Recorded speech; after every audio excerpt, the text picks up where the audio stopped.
Hello everybody, welcome back to Pharma Box. आज हम पढ़ेंगे लिमिट टेस्ट के बारे में। जब भी हमारे पास कोई सैंपल होता है या फिर कोई भी मेडिसिन हमारे पास बन गई है या कोई भी फार्मास्यूटिकल प्रोडक्ट हो, तो हमें उसकी टेस्टिंग करनी पड़ती है फॉर प्रेजेंस ऑफ इम्प्योरिटीज़। उन्हीं इम्प्योरिटीज़ की आइडेंटिफिकेशन और कंट्रोल के लिए हम कुछ सेमी क्वांटिटेटिव टेस्ट करते हैं। उन टेस्ट को हम लिमिट टेस्ट कहते हैं। अब इसमें लिमिट का मतलब क्या है, लिमिट का मतलब क्या होगा इन टेस्ट में? वो होती है रेंज। मतलब इम्प्योरिटीज़ है, राइट? तो इम्प्योरिटीज़ कोई भी कंपाउंड बिल्कुल प्योर फॉर्म में प्रेजेंट नहीं होता है इस वर्ल्ड में। बिल्कुल प्योर फॉर्म में कोई भी कंपाउंड आपको नहीं मिलेगा। तो कुछ ना कुछ इम्प्योरिटीज़ तो होती ही होती है, पर उन इम्प्योरिटीज़ का एक परमिसिबल लेवल होता है कि अच्छा, अगर वो इतनी बहुत कम अमाउंट में है तो चल पड़ती है, पर अगर उससे ज़्यादा हो जाए तो दिक्कत हो जाती है, राइट? तो लिमिट का मतलब होता है रेंज। जब भी कोई इम्प्योरिटी एक परमिसिबल रेंज से के अंदर फॉल करे तो वो उतनी ज़्यादा टॉक्सिक नहीं होती। पर अगर वो इस रेंज से ज़्यादा हो जाए, इससे ज़्यादा हो जाए, right, if it falls above this range, then the sample जो आपका फार्मास्यूटिकल प्रोडक्ट है वो फेल हो जाएगा। क्यों? क्योंकि उसमें इम्प्योरिटी का अमाउंट ज़्यादा हो जाएगा और वो शो करेगा by appearance of more turbidity result में। पर अगर उससे कम हो या फिर within that permissible range हो तो आपका सैंपल पास हो जाएगा फॉर ह्यूमन यूज़। क्यों? क्योंकि वो लेस टर्बिड बनेगा रिजल्ट में, या फिर उसमें इम्प्योरिटी प्रेजेंट नहीं होगी। इसकी हम चेकिंग करते ही है by the presence of turbidity, opalescence, colour का चेंज आ जाएगा, या फिर कई बार प्रेसिपिटेट्स भी बनते हैं। लिमिट टेस्ट हमारे सिलेबस में दो चीज़ों के लिए आते हैं, फॉर एसिड रेडिकल्स या फिर हैवी मेटल्स। एसिड रेडिकल्स होते क्या है? हमारे पास दो, इसका हम एग्जांपल पढ़ते हैं, राइट? दो एसिड्स हैं हमारे पास, HCl और H2SO4। एसिड क्या करते हैं? वो प्रोटॉन्स देते हैं, राइट? H पॉजिटिव और 2H पॉजिटिव। तो HCl तो एक प्रोटॉन देगा, H2SO4 दो प्रोटॉन देगा, पर साथ में कुछ और भी बनता है, राइट? जैसे कि Cl नेगेटिव, और यहाँ पे सल्फेट के बाई नेगेटिव बनते हैं। इन्हीं हम कहते हैं एसिड से बने हुए रेडिकल, मतलब एसिड रेडिकल्स। अब ये एसिड के रेडिकल्स क्या करते हैं? ये भी इम्प्योरिटी की तरह काम करते हैं, राइट? क्यों? क्योंकि इनकी ऑक्सीडेशन पावर बहुत ज़्यादा होती है। इस वजह से जो बॉडी के सेल्स होते हैं, जो टिश्यू होते हैं, उनको ये डैमेज कर सकते हैं। तो अगर ये किसी भी मेडिसिन में इनके रेडिकल फॉर्म में है, राइट, अगर ये रेडिकल फॉर्म में मिलते हैं तो ये बहुत डैमेजिंग हो सकते हैं। तो ये इम्प्योरिटी की तरह काम करते हैं। Next we have heavy metals. तो हैवी मेटल्स क्या करते हैं? हैवी मेटल्स वो मेटल होते हैं जिनकी रिलेटिव डेंसिटी पानी की कंपैरिजन में बहुत ज़्यादा होती है, ओके? उन्हें हम हैवी मेटल्स कहते हैं। For example lead, arsenic, mercury, chromium, cadmium, बहुत सारे हैवी मेटल्स हमारे पास। इनकी एक बहुत बड़ी खासियत है, और वो क्या है कि ये अगर लो लेवल में भी हो ना, बहुत छोटे से लेवल में भी हो, तो भी ये टॉक्सिसिटी को इंड्यूस कर सकते हैं बॉडी में। बहुत सारे टॉक्सिक सिम्टम्स आते हैं इसके, और हैवी मेटल की पॉइजनिंग हो सकती है। हैवी मेटल की पॉइजनिंग को ठीक करना बहुत ज़रूरी होता है, क्योंकि बहुत ज़्यादा लीथल हो सकती है। ये डेथ भी कॉज कर सकती है इवन एट लो कॉन्सेंट्रेशन। तो इनकी प्रेजेंस बहुत बड़ी इम्प्योरिटी को शो करवाती है, ओके? तो अब हम सबसे पहले देखते हैं कि इम्प्योरिटी से दिक्कतें क्या होती है, क्या क्या हार्मफुल इफेक्ट है इनके, तभी तो इनका एप्लीकेशन होगा। अगर इम्प्योरिटी के कोई हार्मफुल इफेक्ट नहीं होंगे तो हम अपनी मेडिसिन से इम्प्योरिटी को क्यों हटाना चाहेंगे, राइट? हम तो कहेंगे कि ये इनर्ट है, इसका कोई फ़र्क ही नहीं आता, इसका कोई इफेक्ट ही नहीं होता बॉडी के अंदर शो। पर अगर उन इम्प्योरिटीज़ के बॉडी के ऊपर हार्मफुल इफेक्ट शो होते हैं, तभी हम चाहेंगे ना कि हमारी मेडिसिन उससे फ्री हो। तो सबसे पहले हम देखते हैं कि इम्प्योरिटीज़ के हार्मफुल इफेक्ट क्या होते हैं। क्लोराइड, क्लोराइड की वजह से हो सकता है पल्मिनरी इडिमा, मतलब लंग्स का इडिमा। आइज़ में इरिटेशन हो सकती है, वाटरी आइज़ हो सकती है, वॉमिटिंग, नोजिया, और साथ ही साथ ये आपके स्टमक और इंटेस्टाइन, मतलब गट को इरिटेट कर सकता है, जिसकी वजह से वहाँ पे लीकिंग हो सकती है, इंटरनल ब्लीडिंग हो सकती है, और साथ ही साथ कॉन्स्टिपेशन, डायरिया जैसे इश्यूज़ भी क्रिएट हो सकते हैं। सल्फेट, सल्फेट जो आयन है ये एक लैक्सेटिव की तरह काम करता है। लैक्सेटिव का मतलब है बाउल मूवमेंट को बढ़ाना। मतलब हम कहते हैं ना पेट साफ नहीं हो रहा, राइट?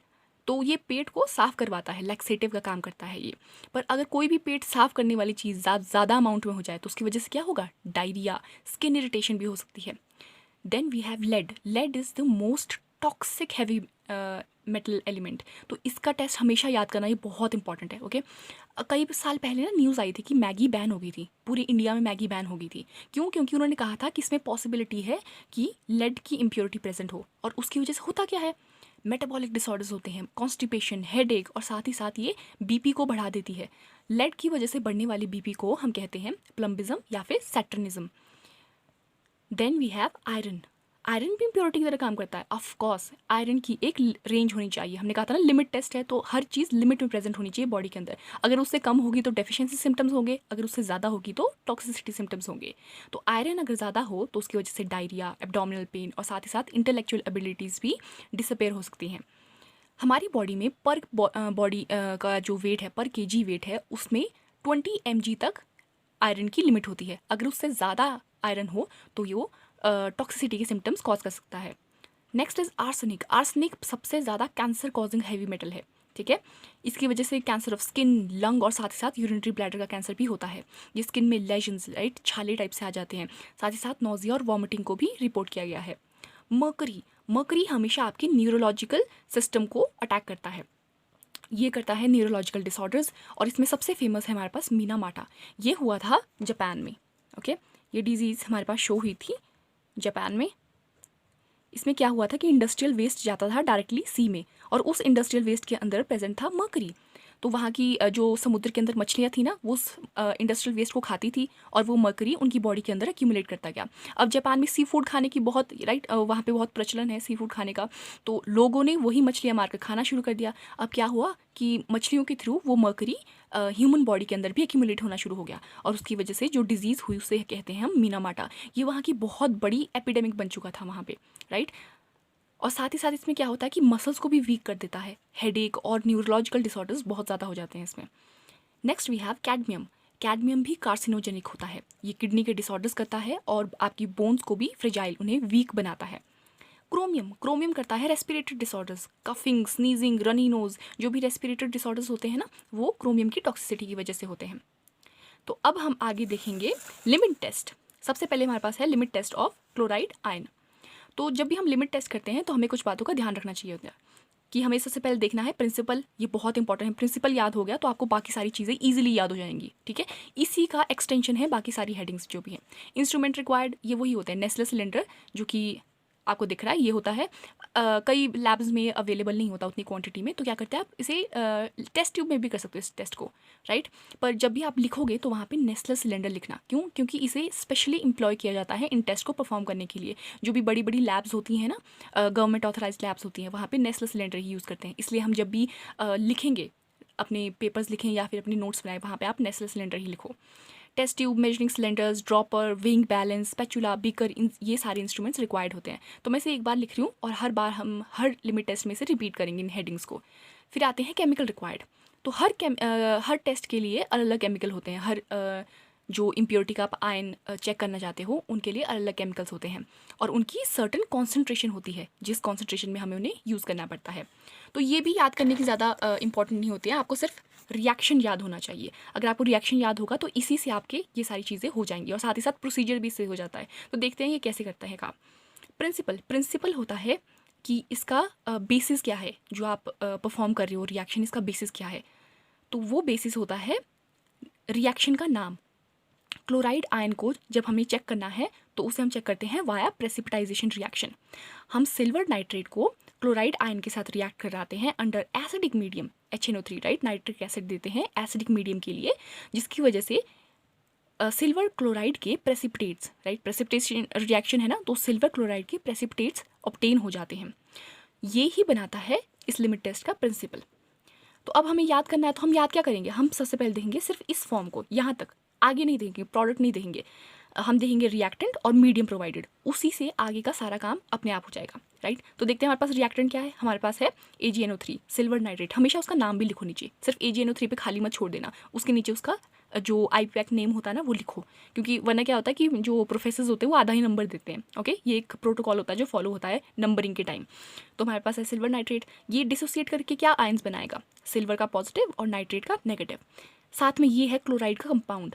क्लोराइड का कंपाउंड कोई सा भी कंपाउंड हो सकता है, जैसे HCl हो सकता है, NaCl हो सकता है, KCl हो सकता है, कोई सा भी कंपाउंड जिसमें क्लोराइड आयन आता है। तो HCl क्या बनेगा डिसोसिएट करके, H पॉजिटिव Cl नेगेटिव, ये बनाएगा Na पॉजिटिव और Cl नेगेटिव। इसका पॉजिटिव इसके नेगेटिव से मिला दीजिए और इसका नेगेटिव इसके पॉजिटिव से मिला दीजिए। तो इसी तरह आपके बन गए यहाँ पर products AgCl, right, AgCl and HNO3 या फिर NaNO3, सोडियम नाइट्रेट या फिर नाइट्रिक एसिड। अब हम केमिकल रिक्वायर्ड में भी लिखेंगे कि जो केमिकल्स हमें चाहिए होते हैं। ये क्या है, क्लोराइड का कंपाउंड तो NaCl, उसका एक मोलर सोल्यूशन 0.1 मोलर सोल्यूशन आपने बना दिया, right. Next is 5% of AgNO3, ये भी यहीं से आया, इसका 5% सोल्यूशन बनाना है आपने। 5 ग्राम AgNO3 लिया, उसे 100 ml ऑफ डिस्टिल्ड वाटर में मिक्स कर दिया। फिर आएगा आपके पास HNO3, राइट। सिर्फ ये फेज़ याद करना है, बाकी सब कुछ बन जाता है सिर्फ यहाँ से यहाँ तक, ओके। सो हमारे पास है nitric acid, dilute nitric acid का हमें 10% सोल्यूशन बनाना है, तो हमने वो बना दिया। एसिडिक मीडियम क्यों देना है इस रिएक्शन के लिए? क्योंकि ये प्रेसिपिटाइजेशन को प्रमोट करता है। जो AgCl के प्रेसिपिटेट्स बनते हैं ना, उसकी इनिशिएशन, उसकी प्रमोशन एसिडिक मीडियम करता है। अगर एल्कलाइन मीडियम होगा ना तो ये प्रेसिपिटाइजेशन नहीं हो पाएगा। नेक्स्ट हम देखेंगे इसका प्रोसीजर। तो जब भी हम क्लोराइड आयन के लिए लिमिट टेस्ट कर रहे हैं तो हमारे पास 2 टेस्ट ट्यूब या फिर 2 सिलेंडर नेसल सिलेंडर होने चाहिए। एक है टेस्ट सोल्यूशन, मतलब जिसकी आप टेस्टिंग करिए, जो आपका सैंपल है, जो आपका प्रोडक्ट है। एक होता है स्टैंडर्ड सोल्यूशन। अब इसे एक एग्जांपल के थ्रू समझते हैं। जब भी हम किसी क्रिमिनल को पकड़ाना चाहते हैं तो आपने मूवीज़ में देखा होगा कि उसका स्केच बनाते हैं, राइट। तो स्केच बनाते हैं, फिर आप उसे विक्टिम को दिखाते हैं कि क्या क्रिमिनल ऐसा दिखता है। तो अगर जितनी ज़्यादा सिमिलैरिटी होती है उसकी एक्चुअल शक्ल के साथ, तो उतना ही हम कहते हैं कि हाँ भाई ये तो उसी की शक्ल है, राइट। तो उसी तरह है, स्टैंडर्ड सोल्यूशन है एक्चुअल क्रिमिनल। क्रिमिनल मतलब इम्प्योरिटी। तो इम्प्योरिटी स्टैंडर्ड सोल्यूशन में प्रेजेंट होती ही होती है। क्यों? क्योंकि आप उसको कंपेयर करवाओगे अपने टेस्ट सोल्यूशन के साथ कि क्या ये इम्प्योरिटी इस इम्प्योरिटी की तरह, जो एक्चुअल इम्प्योरिटी है उसकी तरह मैच करती है या नहीं। अगर तो मैच करेगी या फिर उससे भी ज़्यादा बेटर बना टेस्ट सोल्यूशन, तो इसका मतलब है कि इम्प्योरिटी टेस्ट सोल्यूशन में भी प्रेजेंट है, मतलब आपके सैंपल में भी प्रेजेंट है। पर अगर टेस्ट सोल्यूशन स्टैंडर्ड सोल्यूशन की तरह उसका जो रिजल्ट था वो मैच नहीं हुआ, तो इसका मतलब क्या है कि जो इम्प्योरिटी, मतलब जो क्रिमिनल हम ढूंढ रहे हैं वो ये नहीं है, मतलब आपका जो सोल्यूशन है उसमें इम्प्योरिटी प्रेजेंट नहीं है, ठीक है। तो देखते हैं इसमें आप सबसे पहले क्या करोगे। जो आपने रिएक्शन देखा था ना पीछे, उसी तरह है, ओके। मैं साइड वाइज रख देती हूँ। तो देखो हमारे पास रिएक्शन क्या था। हमारे पास रिएक्शन था AgNO3 को हमने क्लोराइड कंपाउंड के साथ मिलाया अंडर एसिडिक कंडीशन, बस वैसा ही है। स्टैंडर्ड सोल्यूशन का मतलब क्या है? जो एक्चुअल क्रिमिनल है, मतलब जो क्लोराइड उसमें प्रेजेंट होगी ही होगी। तो आपने 2 ml ऑफ NaCl को लिया नेसल सिलेंडर में, उसमें आपने क्या किया, उसको डाइल्यूट कर दिया विद डिस्टिल्ड वाटर। फिर आपने उसमें ऐड किया nitric acid, right. This half of the reaction nitric acid add किया। नाइट्रिक एसिड ऐड करने के बाद आपने उसमें AgNO3 ऐड किया।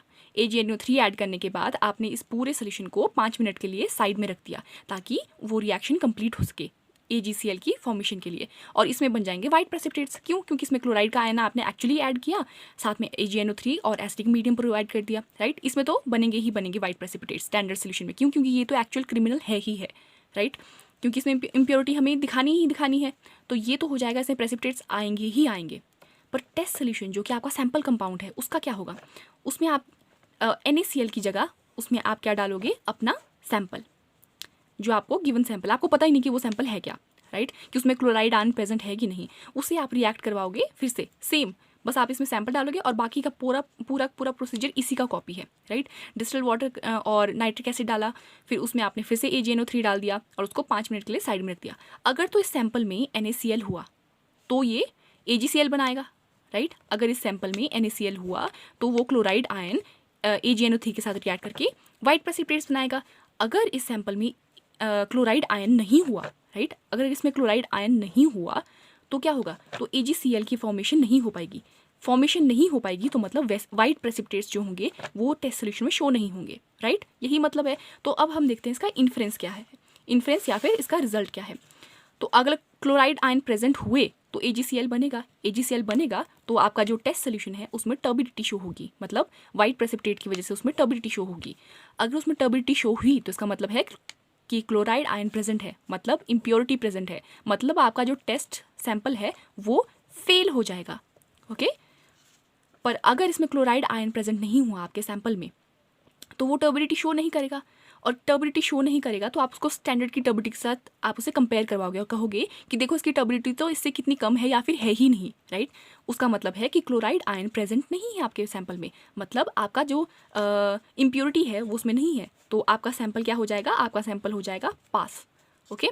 बस यही चीज़ आपको इसके इन्फ्रेंस या इसके रिजल्ट में लिखनी है कि अगर टेस्ट की टर्बिडिटी कम हुई या फिर ना ही हुई तो आपका जो सैंपल है वो पास हो जाएगा, और अगर ज़्यादा हुई स्टैंडर्ड से तो आपका सैंपल फेल हो जाएगा।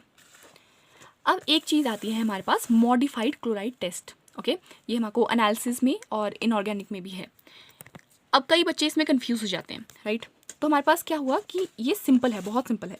इसमें क्या करना है कि अगर आपके पास सिंपल क्लोराइड टेस्ट है, सिंपल क्लोराइड टेस्ट है, आपने लिमिट टेस्ट किया, तो इसमें आपने क्या किया, डिस्टिल्ड वाटर, HNO3 और AgNO3, ये सारे के सारे क्या होते हैं, इनका जब आप सोल्यूशन बनाओगे ना, वो सोल्यूशन कैसा बनता है, कलरलेस, राइट।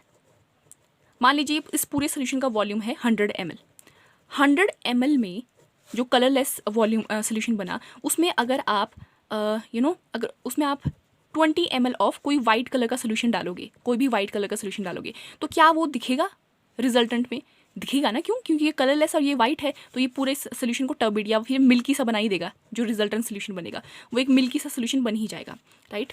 पर अगर ये सारा सोल्यूशन कलरलेस ना होने की बजाय कलर्ड होता, अगर ये सोल्यूशन कलरलेस ना होने के बजाय कलर्ड होता, और इसमें ये होता 100 ml कलर्ड है, मान लीजिए इसका कलर है ब्लैक, ओके, ये ब्लैक कलर का पूरा सोल्यूशन है, और इसमें आपने एंड में डाला 2 ml of white, 2 ml of आपने कोई वाइट कलर का सोल्यूशन डाल दिया, तो क्या वो रिजल्टेंट में दिखेगा, रिजल्टेंट कलर क्या दिखेगा आपको, 100 ml ब्लैक है और 2 ml वाइट, इन दोनों को मिला दो, रिजल्टेंट सोल्यूशन कैसा दिखेगा, ब्लैक ही दिखेगा, राइट। उसमें आप इस छोटी सी कॉन्सेंट्रेशन को ऑब्जर्व नहीं कर पाओगे, इस छोटे से कलर चेंज को आप ऑब्जर्व नहीं कर पाओगे, तो आपका रिजल्टेंट आपको ब्लैक ही दिखेगा। पर फिर भी वाइट तो आया है, प्रेसिपिटेट्स तो बने हैं, पर आपको शो नहीं हो पाया रिजल्ट में, तो उनकी ऑब्जर्वेशन करना बहुत डिफिकल्ट हो जाता है। इसीलिए जब भी हमारे पास कोई कलर्ड कंपाउंड या कोई कलर्ड रिएजेंट होते हैं, तो उनमें आप वेरिएबल कलर्स को जो कि रिजल्टेंट की वजह से आते हैं वो दिख नहीं पाते, तो डिफ़िकल्ट ऑब्जर्वेशन होती है, रिजल्ट हिंडर हो जाते हैं।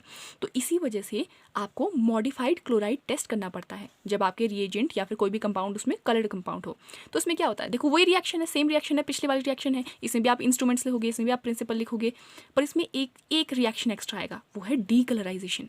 इसमें हम रिएजेंट जो यूज़ कर रहे हैं वो है 2 रिएजेंट, ऑक्सीडाइजिंग एजेंट और रिडॉक्स रिएजेंट, इनका हम साथ में रिडॉक्स रिएक्शन करवाएंगे, जिसकी वजह से हमारे पास जो पर्पल कलर का जो हमारे पास पोटेशियम परमैंगनेट है वो कलरलेस मैंगनीज डाइऑक्साइड में चेंज हो जाए। अब जैसे ये कलरलेस सोल्यूशन मिलेगा, तो इस कलरलेस सोल्यूशन में आपको AgCl के वाइट प्रेसिपिटेट इजीली ऑब्जर्व हो जाएंगे। पर अगर ये पर्पल कलर का, जो पर्पल बहुत डार्क कलर होता है ना, उसमें आपको थोड़े से उसके जो वाइट प्रेसिपिटेट्स हैं वो शो नहीं हो पाएंगे, राइट।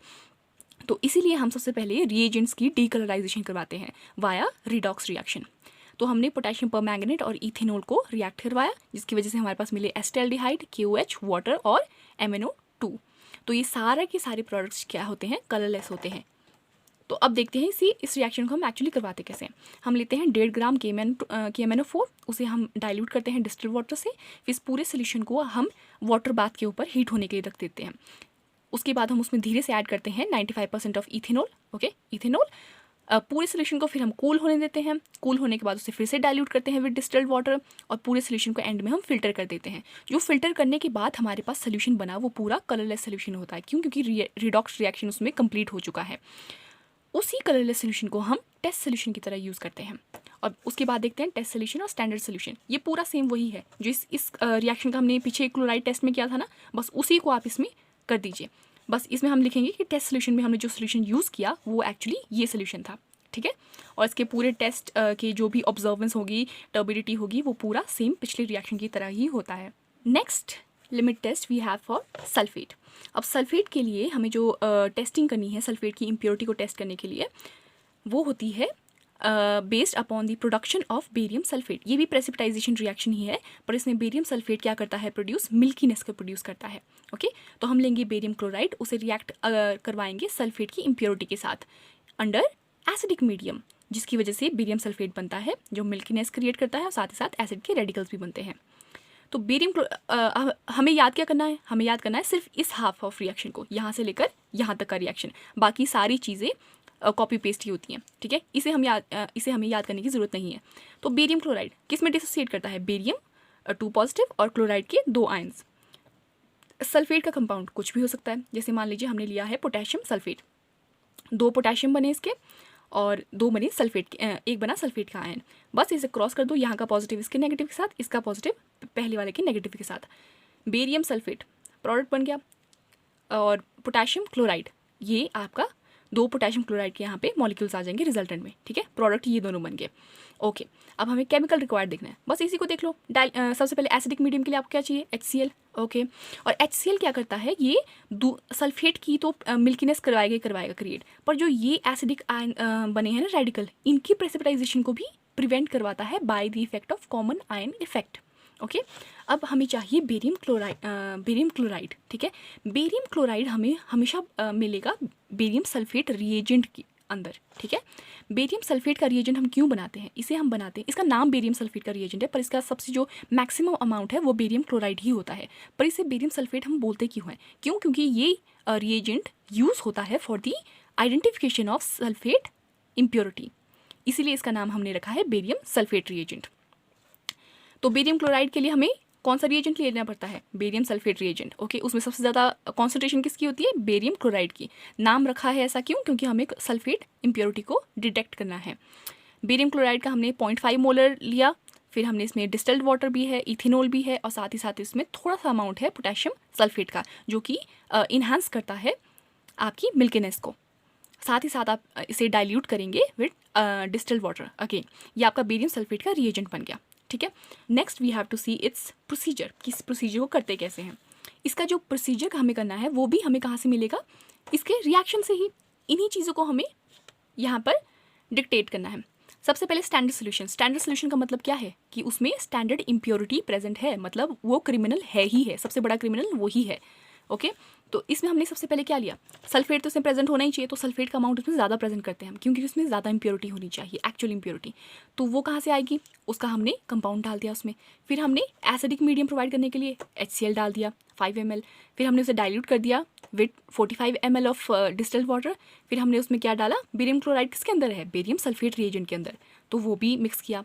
पूरे सोल्यूशन को 5 मिनट के लिए साइड कर दिया ताकि वो अपना रिएक्शन कंप्लीट कर सके। अब आया टेस्ट सोल्यूशन। टेस्ट सोल्यूशन में आप सल्फेट इम्प्योरिटी का जो कंपाउंड है उसकी जगह अपना सैंपल डालते हो, और बाकी पूरा का पूरा रिएक्शन सेम वही है, एसिडिक मीडियम देंगे और बेरियम क्लोराइड देंगे जो कि प्रेजेंट है बेरियम सल्फेट रिएजेंट के अंदर।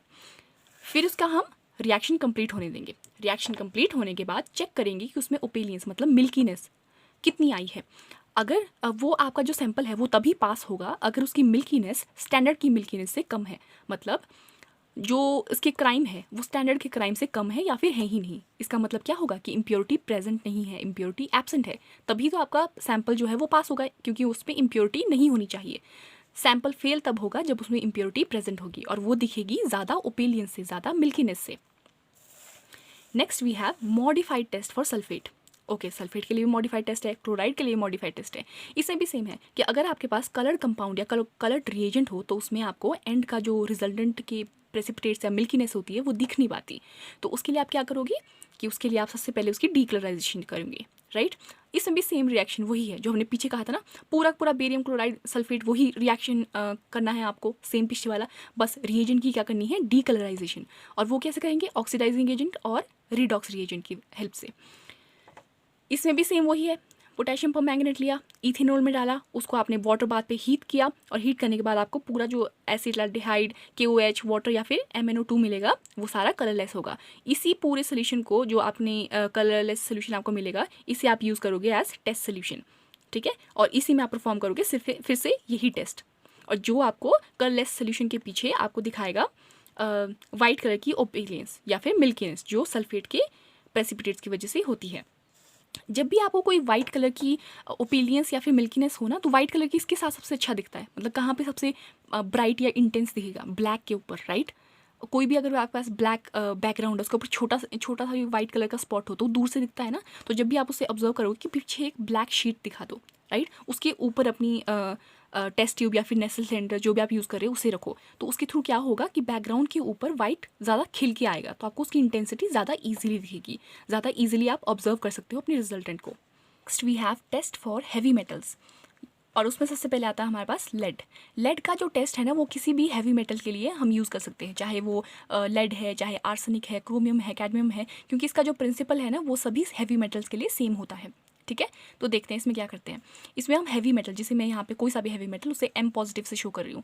हैवी मेटल को जब भी हम H2S मतलब हाइड्रोजन सल्फाइड के साथ रिएक्ट करते हैं एसिडिक मीडियम में, तो वो मेटल की, उसी हैवी मेटल की सल्फाइड को बना देता है। और हैवी मेटल, जितने भी हैवी मेटल है, वो जब भी कोई सल्फाइड बनाता है, सल्फाइड फॉर्म में आता है, तो वो ब्राउन या फिर कोई डार्क ब्लैक कलर का कंपाउंड बनाता है और ये डार्क ब्लैक कलर का कंपाउंड आपको इजीली सोल्यूशन में दिख जाएगा। तो अगर तो ये कंपाउंड बना तो इसका मतलब है कि हैवी मेटल की इम्प्योरिटी प्रेजेंट है कंपाउंड में, आपके सैंपल में। पर अगर ये नहीं बना तो इसका मतलब है कि हैवी मेटल एब्सेंट है। तो इसी टेस्ट को आप हर एक हैवी मेटल के लिए कर सकते हो। आगे हम 2-3 और टेस्ट करेंगे आयरन के लिए और इसके लिए, आयरन के लिए और आर्सेनिक के लिए, जो कि उसके स्पेसिफिक टेस्ट है। पर जो ये टेस्ट है ना, ये किसी भी हैवी मेटल के लिए परफॉर्म हो सकते हैं। तो अगर आपको सारे हैवी मेटल के टेस्ट याद ना हो तो आप सिर्फ इस टेस्ट को याद कीजिए और हर जगह लेड की जगह आप उस हैवी मेटल का नाम लिख दीजिए, तो वो सही ही होता है वो टेस्ट। ठीक है, तो देखते हैं लेड के लिए हमने कैसे किया। हमारे पास स्टैंडर्ड लेड सोल्यूशन हमने बनाया by mixing 10 ml of lead nitrate with 100 ml of ये डिस्टिल्ड वाटर। इसकी वजह से हमारे पास स्टैंडर्ड का लेड सोल्यूशन बन गया। अब स्टैंडर्ड लेड सोल्यूशन मतलब जो मेन क्रिमिनल है, मेन इम्प्योरिटी है, उसमें तो होना ही चाहिए, ताकि वो रिजल्टेंट में उस रिजल्ट को हम टेस्ट सोल्यूशन, सैम्पल सोल्यूशन के रिजल्ट के साथ कंपेयर कर सकें। तो जब भी हम इसका स्टैंडर्ड सोल्यूशन बनाते हैं ना लेड का, तो उसमें कितनी लेड होनी चाहिए, कम से कम कितनी लेड होनी चाहिए? तो लीस्ट अमाउंट है हमारे पास 20 ppm, 20 पार्ट्स पर मिलियन, इतनी लेड होनी ही चाहिए। ये मेंशन किया गया है आईपी में, इंडियन फार्माकोपिया में, कि इतनी लेड तो प्रेजेंट होनी ही चाहिए। ओके, तो अब हमें रिएक्शन में जाना है फिर से, राइट। तो हम क्या करेंगे सबसे पहले हमने हैवी मेटल लिया, लेड का सोल्यूशन ले लिया। फिर हमने क्या किया है, H2S को लिया अंडर एसिडिक कंडीशन, इसे हमने डाइल्यूट कर दिया वाटर के साथ।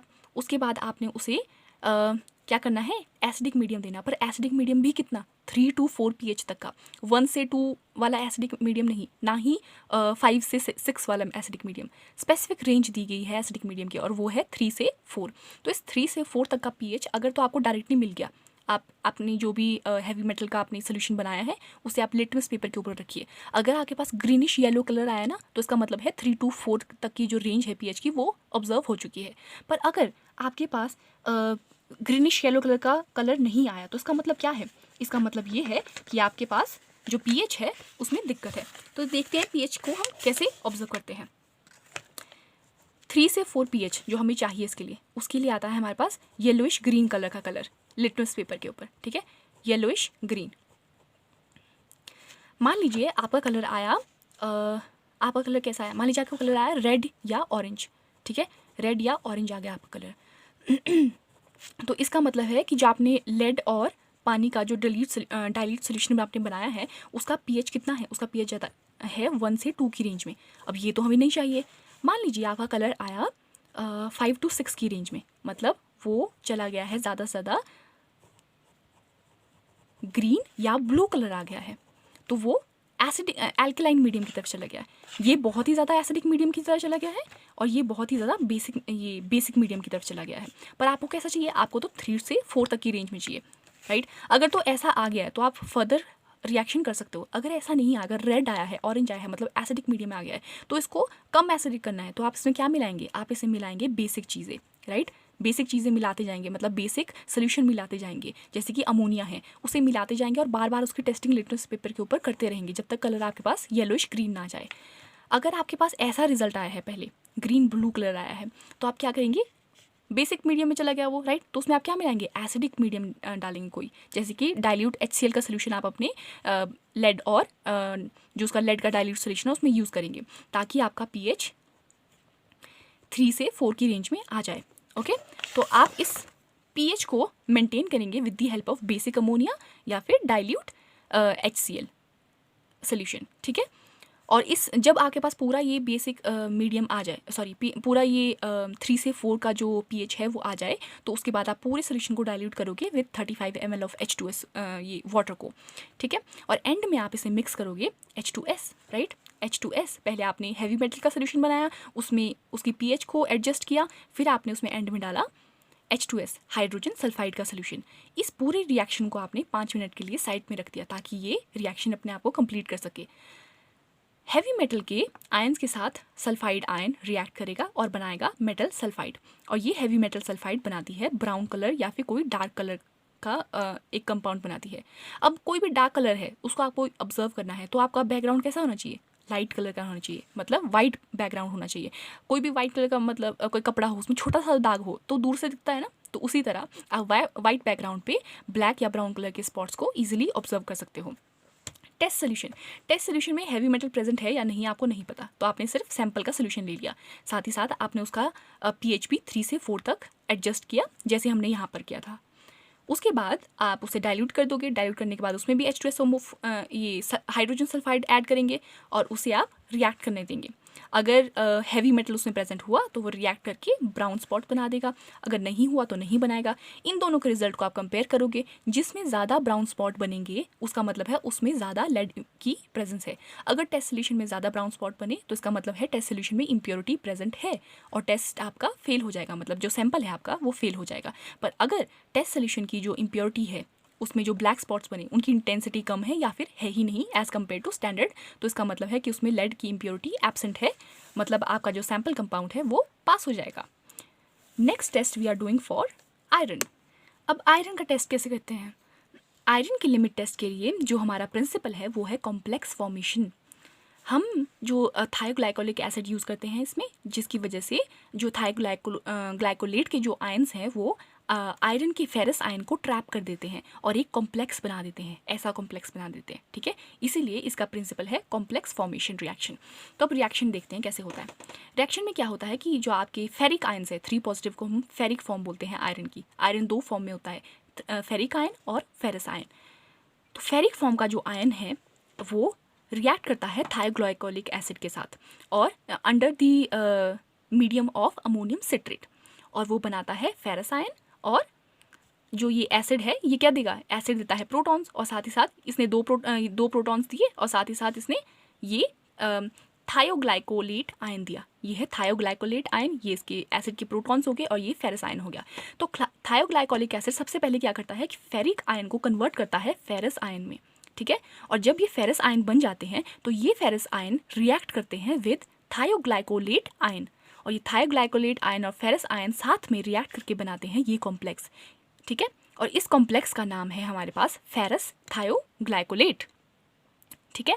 और ये जो कॉम्प्लेक्स होता है ये होता है पर्पल कलर का, साथ ही साथ इसे फेरस मरकैप्टो एसिटेट भी कहते हैं। तो देखते हैं ये बनता कैसे है। आप यहाँ पे देख रहे हैं जो एसिड है वो 2 जगह से अटैक करता है, एक तो सल्फाइड आयन से, राइट, सल्फर का जो मॉलिक्यूल है इसमें, और दूसरा जो इसमें ऑक्सीजन का मॉलिक्यूल है, एसिड की ऑक्सीजन का मॉलिक्यूल है, यहाँ दोनों से अटैक होता है। ये बनाता है इसमें direct covalent ions, oxygen covalent bond बनाता है, और सल्फर इसमें बनाता है कोऑर्डिनेट बॉन्ड, ठीक है। ये जो एरो दिखाते हैं ना, ये कोऑर्डिनेट बॉन्ड को, डेटिव बॉन्ड को दिखाता है, ठीक है। कोऑर्डिनेट बॉन्ड ये होते हैं और ये ऑक्सीजन के साथ बनाता है हमारे पास कोवलेंट बॉन्ड। ऐसे हमारे पास बनता है फेरस थायोग्लाइकोलेट, और इसकी प्रेजेंस शो करती है पर्पल कलर। अगर आयरन एज इम्प्योरिटी प्रेजेंट होगा तो पर्पल कलर का कंपाउंड बनेगा, अगर नहीं होगा तो नहीं बनेगा। अमोनियम सिट्रेट का मीडियम हम यूज़ करते हैं विच प्रिवेंट आयरन की प्रेसिपिटाइजेशन विद अमोनिया। आयरन जो है वो अमोनिया के साथ भी प्रेसिपिटेट बना सकता है, पर वो बननी नहीं चाहिए, राइट। उसको प्रिवेंट कौन करता है? अमोनियम सिट्रेट, इसीलिए हम इसे यूज़ करते हैं। और थायोग्लाइकोलिक एसिड सबसे पहले इसकी कन्वर्जन में हेल्प करता है, साथ ही साथ कॉम्प्लेक्स भी बनाता है। तो हम सोल्यूशन के स्टैंडर्ड प्रिपेयर करेंगे। फेरिक अमोनियम सल्फेट हम इतना लेंगे और उसे हम मिक्स करेंगे 10 ml of 0.1 molar of H2SO4। 0.1 molar of H2SO4 कैसे बनाएंगे? By mixing 4.9 ml of H2SO4 in 1 litre of water. इस पूरे मिक्सचर का हम सिर्फ 10 ml लेंगे। इन दोनों को मिलाने के बाद इसे डाइल्यूट करेंगे विद डिस्टिल्ड वाटर, जब तक आपके बीकर में 1000 ml का मार्क हम अचीव ना कर सकें। उसके बाद ये जो पूरा सोल्यूशन हमने बनाया है इसमें कम से कम कितना आयरन होना चाहिए? इसमें होता है 0.02 mg तक का आयरन, या फिर 20 ppm का जो 20 ppm आयरन है पर ml प्रेजेंट होता है। जैसे कि हमने पीछे पढ़ा था ना लेड में, स्टैंडर्ड लेड का जो स्टैंडर्ड सोल्यूशन था उसमें लीस्ट अमाउंट ऑफ लेड कितना होनी चाहिए? 20 ppm ऑफ लेड होना चाहिए, राइट। ये होना ही चाहिए, इससे कम नहीं होना चाहिए, इतना तो होना चाहिए, लीस्ट अमाउंट है। उसी तरह हमारे पास आयरन के लिए भी एक रेंज है, और वो रेंज भी IP में गिवन है, तो वो रेंज भी है 20 ppm। Next we will be doing the procedure, test solution और स्टैंडर्ड सोल्यूशन का प्रोसीजर। स्टैंडर्ड सोल्यूशन में हमने स्टैंडर्ड सोल्यूशन में बनाया, राइट, जो 20 ppm का था, राइट, जिसमें हमारे पास कितना आयरन प्रेजेंट था? इसमें हमारे पास प्रेजेंट है अराउंड 20 ppm तक का आयरन प्रेजेंट है, जो कि हमें इशू किया गया था IP में, इंडियन फार्माकोपिया में। फिर हम इसमें मिलाएंगे सिट्रिक एसिड, साथ ही साथ थायोग्लाइकोलिक एसिड, और फिर इसे एल्कलाइन सोल्यूशन कर देंगे with the help of ammonia. अब अमोनिया सिट्रिक एसिड के साथ मिलता है और बनाता है अमोनियम सिट्रेट, ठीक है। या तो डायरेक्टली आप अमोनियम सिट्रेट डालिए, हमने यहाँ पे पढ़ा है ना कि हमने अमोनियम सिट्रेट डाला, तो ये बनता किसकी हेल्प से है, ये बनता है या तो अमोनियम सिट्रेट डायरेक्ट आप यूज़ कर सकते हो, या फिर आप यूज़ कर सकते हो ammonia with citric acid. Standard solution के लिए हमने लिया है सबसे पहले 2 ml ऑफ स्टैंडर्ड सोल्यूशन, उसे मिक्स किया है citric acid along with ammonia and thioglycolic acid. इस पूरे सोल्यूशन को डाइल्यूट किया डिस्टिल्ड वाटर के साथ और ऑब्जर्व किया रिएक्शन को कंप्लीट होने के लिए। एंड में आपको पर्पल कलर की अपीयरेंस दिखेगी आफ्टर 5 मिनट, और उसे हम ऑब्जर्व करेंगे। पर्पल डार्क कलर है ना, तो उसे कैसे बैकग्राउंड में ऑब्जर्व करेंगे, लाइट बैकग्राउंड में, वाइट बैकग्राउंड में, ठीक है। टेस्ट सोल्यूशन के लिए भी सेम है। इसमें हम क्या करेंगे कि आपने सैम्पल सोल्यूशन लिया और पूरा का पूरा ये यही है सेम, इसे यहीं पर कॉपी कर दीजिए, ठीक है। रिजल्ट के लिए हम देखेंगे कि अगर टेस्ट में पर्पल सोल्यूशन कम बना है स्टैंडर्ड के कंपेरेटिव, तो सोल्यूशन का मतलब आपका जो सैम्पल है वो पास हो जाएगा, क्योंकि उसमें आयरन की इम्प्योरिटी एब्सेंट है। पर अगर वही इंटेंसिटी टेस्ट सोल्यूशन में ज़्यादा है, तो इसका मतलब है कि टेस्ट सोल्यूशन में आयरन की इम्प्योरिटी प्रेजेंट है और आपका जो सैम्पल है वो फेल हो जाएगा। Next limit test we will be doing for arsenic. बहुत इंपॉर्टेंट है, ये भी कई बार पूछा जाता है। तो आर्सेनिक के लिए एक स्पेशल एपरेटस यूज़ करते हैं हम, उसे हम कहते हैं गुडजेट एपरेटस। तो इसीलिए इसका नाम, दूसरा नाम है इसका गडजेट टेस्ट। तो गडजेट टेस्ट का मतलब कुछ नहीं है, इसका मतलब है लिमिट टेस्ट फॉर आर्सेनिक। इसका प्रिंसिपल क्या है, इसका प्रिंसिपल भी उसका रिएक्शन है। उस रिएक्शन में हम क्या करते हैं कि जब भी हम सबसे पहले आर्सेनिक को हम रिड्यूस करते हैं एक गैस के लिए, उसको रिडक्शन का मतलब है, रिडक्शन का मतलब क्या हो सकता है, एक रिडक्शन की आप डेफिनेशन याद करना कि जब भी हम रिडक्शन किसी भी कंपाउंड को रिड्यूस करते हैं, किसी एलिमेंट को रिड्यूस करते हैं, ये एज नहीं है, ये आर्सेनिक है, ठीक है। जब हम आर्सेनिक को रिड्यूस करते हैं, किसी एलिमेंट को रिड्यूस करते हैं, तो हम उसमें ऐड कर देते हैं हाइड्रोजन के एलिमेंट। तो जैसे आपने देखा यहाँ पे सिर्फ आर्सेनिक है, यहाँ पे क्या है, आर्सेनिक और 3 एलिमेंट है इसमें, 3 एटम है इसमें हाइड्रोजन के। तो उसी रिएक्शन को हम कहते हैं रिडक्शन रिएक्शन। तो आपने इसे रिड्यूस किया और बनाया arsine gas. Arsine gas yellow colour का स्टेन प्रोड्यूस करती है on mercuric paper. Mercuric paper arsine gas को ऑब्जर्व करता है और खुद का कलर येलो कलर का स्टेन बना देता है, ठीक है। तो सबसे पहले हम क्या करेंगे, आर्सेन को रिड्यूस करेंगे। तो आर्सेनिक को आपको रिड्यूस करना है तो उसको आपको क्या देने पड़ेंगे, प्रोटॉन्स देने पड़ेंगे। तो उसीलिए हम जिंक और HCl को रिएक्ट करवाते हैं, जिसकी वजह से हमारे पास प्रोटॉन जनरेट होते हैं।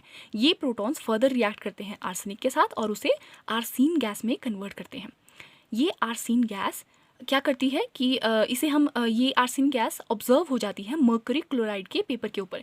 एक आप फिल्टर पेपर लोगे, उसे आप मर्क्यूरिक क्लोराइड के सोल्यूशन में डिप कर दोगे, बाद में आप उसे ड्राई कर दोगे। तो ड्राई करने के बाद वो क्या बन गया, मर्क्यूरिक पेपर बन गया, ठीक है। ये मर्क्यूरिक पेपर आर्सेन गैस को ऑब्जर्व करता है और अपने कलर को चेंज कर देता है येलो कलर में बाय फॉर्मिंग कॉम्प्लेक्स। ये पूरा कॉम्प्लेक्स मतलब इसी को आप डॉट करके इसमें आर्सेन गैस को ऑब्जर्व किया ना इसने, तो ये कॉम्प्लेक्स बन जाता है जो कि येलो कलर को शो करता है। और इसी तरह हमें पता चलता है कि arsenic as a compound, as a element present है आपके प्रोडक्ट में या नहीं, ठीक है।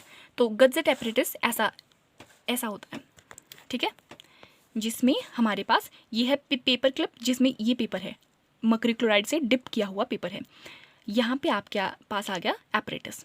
इस एपरेटस के अंदर आप अपना रिएक्शन करवाते हो, मतलब जिंक इसी में होगा, HCl इसी में होगा, और आपका जो सैंपल जिसमें आपकी आर्सेनिक इम्प्योरिटी का आप चेक कर रहे हो या फिर स्टैंडर्ड सोल्यूशन जिसमें आर्सेनिक इम्प्योरिटी है, उसे आप इसमें रखोगे, ठीक है। इसमें रख दिया, उसके बाद आप इसे बंद कर दोगे कॉक की वजह से, और ऊपर की जो इसमें ये ट्यूब है ना, ये ट्यूब यहाँ से इसमें छेद होता है, छोटी सी ट्यूब में छेद होता है। यहाँ पे जैसे ही रिएक्शन कंप्लीट हो जाएगा तो आर्सेन गैस बनेगी, राइट। वो आर्सेन गैस इस इनर ट्यूब के थ्रू जाएगी, ओके। और यहाँ पे मर्क्यूरिक क्लोराइड पेपर है, जितनी भी आर्सेन गैस बनी इस रिएक्शन के थ्रू, वो सारी इस ट्यूब के थ्रू इस पेपर तक पहुँचेगी, ओके। और ये पेपर उसे ऑब्जर्व कर देगा, पूरा ना ऑब्जॉर्ब कर देगा, और इसका कलर कैसा चेंज हो जाएगा, येलो कलर में, ठीक है। तो अगर इसमें येलो कलर आया तो इसका मतलब है कि आर्सेनिक एज इम्प्योरिटी प्रेजेंट है। साथ ही साथ आप यहाँ देख सकते हो कि इस इनर ट्यूब में कॉटन को भी डिप रखा गया है। तो ये क्या करेगी, ये तो आर्सेन गैस को ब्लॉक कर देगी, नहीं ये नहीं करेगी। इसका सिर्फ एक काम होता है कि जो कॉटन प्लग होता है ना, इसको भी हमने डिप किया होता है लेड एसीटेट में, जिसकी वजह से क्या होता है कि अगर बाई चांस इसमें एक इम्प्योर बाई प्रोडक्ट भी बनता है जिसका नाम है H2S, मतलब हाइड्रोजन सल्फाइड गैस। तो अगर हाइड्रोजन सल्फाइड गैस भी ऊपर तक पहुंच गई ना, तो वो भी येलो कलर शो करती है, पर वो तो उसमें तो आर्सेनिक है नहीं, तो वो तो हमारे रिजल्ट को हिंडर कर देगा। इसलिए हम इस गैस को सेपरेट करने के लिए यहाँ पर इस कॉटन प्लग को लगाते हैं जिसमें होता है लेड एसीटेट। लेड एसीटेट इस गैस को ऑब्जर्व कर देता है और आगे नहीं जाने देता, ठीक है। साथ ही साथ इस पूरे एपरेटस को हमें एक डार्क प्लेस में रखना पड़ता है। क्यों? क्योंकि अगर इसमें अगर जो ये पेपर है ना, इस पेपर के ऊपर सनलाइट पड़ गई, कोई भी डायरेक्ट लाइट पड़ गई, तो वो क्या करती है कि कोई भी येलो स्टेन जो बना होता है ना, उसको हटा देती है, उसको डिसअपेयर कर देती है, जिसकी वजह से आप पता ही नहीं कर पाएंगे कि आपके रिएक्शन में गैस बनी भी थी कि नहीं, ठीक है। तो इसे यूजली आप डार्क प्लेस में रखते हो इस एपरेटस को। यहाँ पे इसकी सर्टन वॉल्यूम कैपेसिटी और इनर जो ट्यूब है ना, इसका डायमीटर और उसकी लेंथ भी दी गई है, तो इसे भी आपको याद करना चाहिए क्योंकि ये आईपी में मेंशन है, तो इसे ऐसे का एज इट इज़ ही आपको याद करना पड़ेगा। अब देखते हैं इसका प्रोसीजर। इस प्रोसीजर में आपको कोई भी टेस्ट या फिर स्टैंडर्ड नहीं देखना है, इसमें आप डायरेक्टली ही यूज़ करते हो। तो आपने लिया टेस्ट सोल्यूशन जो कि आपका सैम्पल का सोल्यूशन है, उसे आपने इसमें यूज़ कर लिया। साथ ही साथ इसमें आपने पोटेशियम आयोडाइड और जिंक को भी ऐड किया। पोटेशियम आयोडाइड क्या करता है, ये एक रिड्यूसिंग एजेंट की तरह काम करता है और जिंक भी रिड्यूसिंग एजेंट की तरह काम करता है। इसमें आपने पोटेशियम आयोडाइड ऐड किया, सैम्पल सोल्यूशन ऐड किया, साथ ही साथ जिंक ऐड किया। फिर आपने इसमें HCl भी ऐड कर दिया, ओके।